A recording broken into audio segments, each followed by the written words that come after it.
ఈరోజు మా అత్తయ్య స్ప్రింగ్ ఆనియన్ పప్పు కర్రీ చేశారు. ఏ విధంగా చేశారో చూద్దాం. ముందుగా ఒక బాణీ తీసుకొని అందులో సరిపడా ఆయిల్ పోసుకొని ఆయిల్ వేడెక్కిన తర్వాత ఆనియన్స్ వేసుకున్నారు. ఆనియన్స్ బ్రౌన్ కలర్లోకి వచ్చిన తర్వాత పసుపు వేసుకున్నారు. ఆ తర్వాత అల్లం పేస్ట్ వేసుకున్నారు. అల్లం పేస్ట్ వేసుకొని అల్లం పచ్చివాసన పోయేంత వరకు చక్కగా కలుపుకున్న తర్వాత కొంతమంది ఈ స్ప్రింగ్ ఆనియన్ కర్రీలోకి కారం వేసుకోవచ్చు, లేదంటే పచ్చిమిర్చి కారం కూడా వేసుకోవచ్చు. ఇక్కడ మా అత్తయ్య పచ్చిమిర్చి కారం వేశారు. సరిపడ పచ్చిమిర్చి తీసుకొని పచ్చపచ్చగా దంచుకొని ఆయిల్లోనే వేశారు.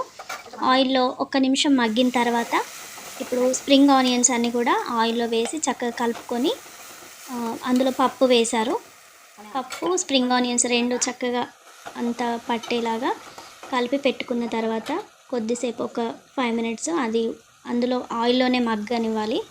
ఇలా మగ్గనిచ్చిన తర్వాత అందులో రుచికి సరిపడా సాల్ట్ వేసుకొని దింపేసుకున్నారు. అంతే, స్ప్రింగ్ ఆనియన్ పప్పు కర్రీ రెడీ.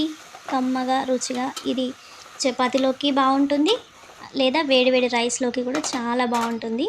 మీలో స్ప్రింగ్ ఆనియన్ పప్పు ఎంతమందికి ఇష్టమో కామెంట్ చేయండి. ఈ ఉల్లి పొరక చాలా వెరైటీస్ చేసుకోవచ్చు. ఉల్లి పొరక టమాటా చేసుకోవచ్చు, ఉల్లి పొరక పప్పు చేసుకోవచ్చు. ఈ ఉల్లి పొరకలోకి ఎగ్స్ వేసుకొని కూడా చేసుకోవచ్చు. చాలా రెసిపీస్ చేసుకోవచ్చు. ఈ ఉల్లి పొరక కర్రీ మీలో ఎంతమందికి ఎన్ని వెరైటీస్గా వచ్చో కామెంట్ చేయండి.